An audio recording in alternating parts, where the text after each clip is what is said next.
devoted more than 70 years to traveling the world and spreading her teachings. She's even been an advisor at the United Nations. Now in London, our correspondent Emily Buchanan has been to meet her. They call it a world spiritual university. In the hills of Rajasthan in India, the Brahma Kumaris aim to provide a soothing balm for the world's souls. Founded in the 1930s, their aim is to spread happiness and peace using the ancient practice of Raja Yoga. There are now over 5,000 centres around the world. This one in London runs courses in self-esteem and stress-free living.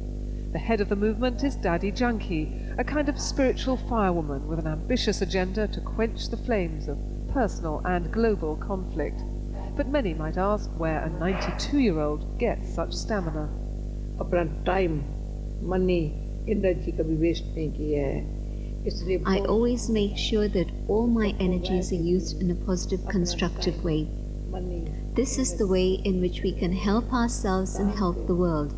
Also, what I've found is that people not able to forgive. Even if I've made a mistake, let me be able to forgive myself. Let me ask God for forgiveness through realization. Let me be able to forgive others also. Her secret elixir seems to be frequent doses of silence, meditation, and an attitude of calm detachment from the material world. If you want to have a wire that's linked together so that then the energy, the current of electricity can flow, you have to remove the insulation. You have to detach the wire from the insulation. In the same way, if I want to be able to draw power from the Almighty, I have to be detached from this physical consciousness. Then I'm able to draw that power and do something. The Brahma Kumaris have been around for decades. What real difference have you made in the world? It's been a situation in which we found that so many different people have been able to let go of negative habits, such as drinking alcohol or smoking or other addictive forms of behavior, and so spiritual teachings have brought about that transformation. But apart from that also, what we find is that every human being has some negative tendencies, and so things like anger or greed or attachment, people have been able to develop that inner strength to let go of these and transform their lives. Has it made it easier or more difficult, the fact that your organization is run by women?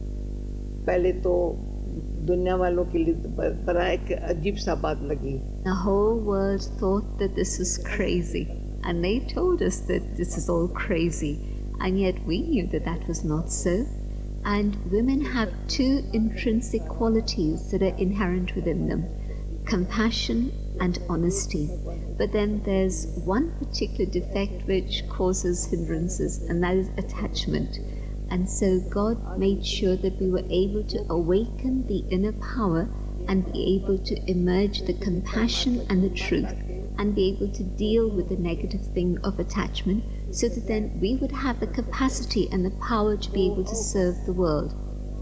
The Brahma Kumaris have been criticized because their senior adherents aim to be celibate, but they say they're not a cult. All their support is freely donated and no one does anything against their will. While being a branch of Hinduism, they try to promote good relations with all faiths.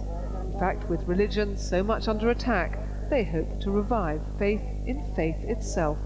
Emily Buchanan, BBC News.